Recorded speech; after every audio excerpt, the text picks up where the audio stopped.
말씀과 함께하는 하나님의 행복의 소리.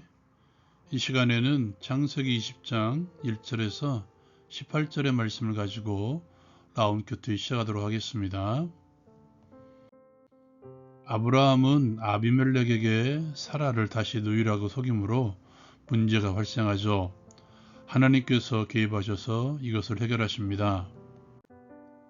아브라함이 가데스와 술 사이 그랄에 거주합니다. 거기에서도 자기 아내 사라를 누이라고 속이죠. 이에 그랄왕 아비멜렉이 사람을 보내 사라를 데려갑니다. 그 밤에 하나님께서 아비멜렉에게 나타나 사라로 인해서 죽을 것임을 경고하십니다. 아비멜렉은 자신이 사라에게 가까이 하지 않았음을 말하며 어찌 의로운 백성을 멸하려 하십니까? 그가 나에게 내 누이라고 하고 그 여인도 내 오라비라 하여 온전한 마음과 깨끗한 손으로 데려온 것이라고 하나님께 말하죠. 이에 하나님께서도 내가 온전한 마음으로 이렇게 한 줄 알았으므로 너를 막아 내게 범죄하지 않게 했다고 전합니다. 하나님께서는 사라를 돌려보내라고 말씀하십니다. 아브라함은 선지자라 그가 너를 위해서 기도할 것이며 그로 인해 살 것이라고 말씀하시죠. 그러나 돌려보내지 않으면 반드시 죽을 것이라고 경고하십니다.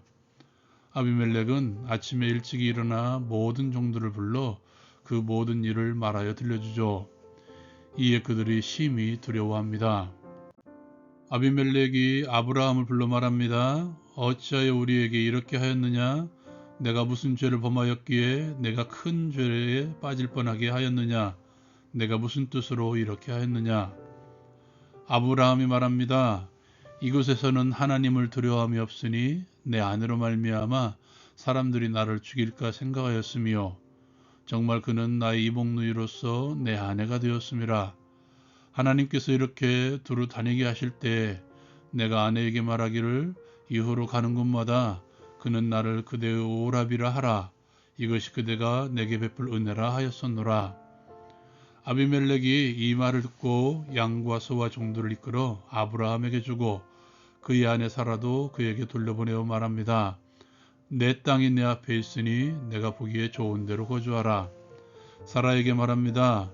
내가 은 1000개를 내 오라비에게 주어서 그 옷으로 너와 함께한 여러 사람 앞에서 내 수치를 가리게 하였노니 내 일이 다 해결되었느니라.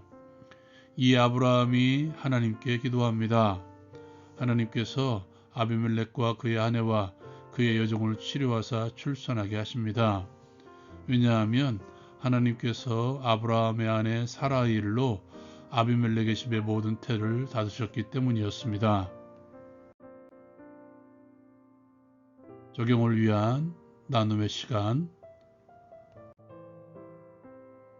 이 시간에는 아브라함의 거짓말에 대해서 먼저 나누기를 원합니다. 오늘 말씀은 아브라함의 거짓말로부터 출발하고 있죠. 그 거짓말은 우리가 잘 알고 있듯이 자신의 아내를 누이라고 속이는 것이었습니다. 아브라함은 이 일로 인해서 이미 애굽에서의 경험이 있었죠. 알고 있듯이 그곳에서 아브라함은 많은 가축을 가지고 돌아옵니다.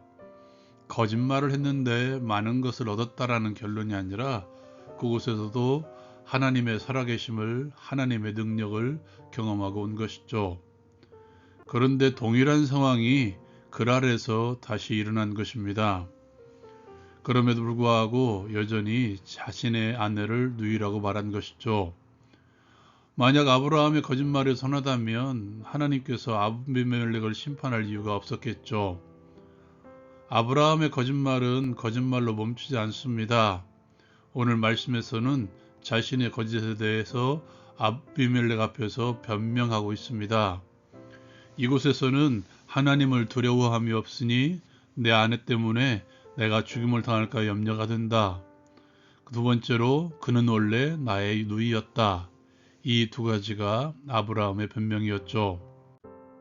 여러분, 이거 한 가지만 기억하십시오. 그것에 대해서 변명하는 것이 사실이라고 할지라도 내가 말한 그것이 거짓이라면 그것은 거짓일 뿐입니다. 좀 더 키워보면 나에게 일어날 수 있는 상황이 나에게 불리할지라도 내 행위의 정당성이 보장되지 않는다는 것입니다. 죄는 죄일 뿐이죠. 그것에 대해서 판단하시는 것은 하나님밖에 없습니다. 내가 미리 판단해서 나는 이럴 수밖에 없었다라고 말할 수 있다는 것이 아니죠.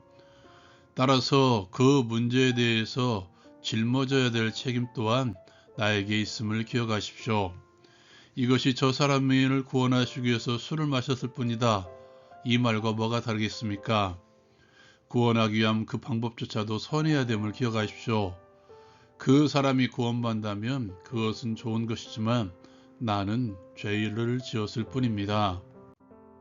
두 번째로 그의 변명 가운데 반밖에 모르는 게 있습니다. 그가 이렇게 말하죠. 그들이 하나님을 두려워하지 않으므로 내가 죽을 수도 있다는 말이죠. 그의 말대로 아비멜렉이 하나님을 두려워하지 않았다면 하나님께서 그에게 나타나셨을지라도 무시했을 것입니다. 그런데 오늘 말씀에 보면 하나님을 두려워하지 않는다는 아비멜렉이 자신을 책망하고 있죠. 또한 이 말을 들은 아비멜렉의 종들이 하나님을 심히 두려워했다고 말씀하고 있습니다. 아브라함의 섣부른 판단이 여기까지 다다른 것이죠. 여러분, 하나님을 두려워하지 않는다고 해서 하나님이 두려우신 분이 아닌 것은 아닙니다. 하나님은 두려우신 분이십니다. 당신의 공의를 분명하게 실현시키시는 분이시죠. 하나님을 두려워하십시오. 또한 세상 모든 만민 앞에 하나님은 두려우신 존재이심을 분명히 알고 살아가십시오. 이것이 하나님의 공의를 실천하는 우리의 삶입니다. 두 번째로 하나님께서는 당신의 약속을 분명하게 이루어 가시는 분이십니다. 하나님께서는 때로는 채찍을 통해서 때로는 당근을 통해서 당신의 약속을 이어가시는 분이십니다. 인간의 허물에도 불구하고 그 허물을 이용하셔서 당신의 언약을 이루시는 분이시죠. 오늘 말씀에 아브라함도 그렇습니다. 아브라함의 실수였지만 하나님께서는 아비멜렉을 심판하심으로써 당신의 약속을 이루어 가십니다. 신약 성경의 가룟 유다는 어떻습니까? 하나님께서는 가룟 유다의 욕심, 또한 돈에 대한 욕심을 이용하셨습니다. 예수님 당시의 종교 지도자들은 어떻습니까? 하나님께서는 그들까지 사용하셔서 예수 그리스도를 통해서 당신의 언약을 완성하셨습니다. 우리의 상황도 마찬가지인 것 같습니다. 우리의 삶의 모든 것들을 하나님께서는 당신의 약속을 이루어 가시기 위해서 이용하십니다.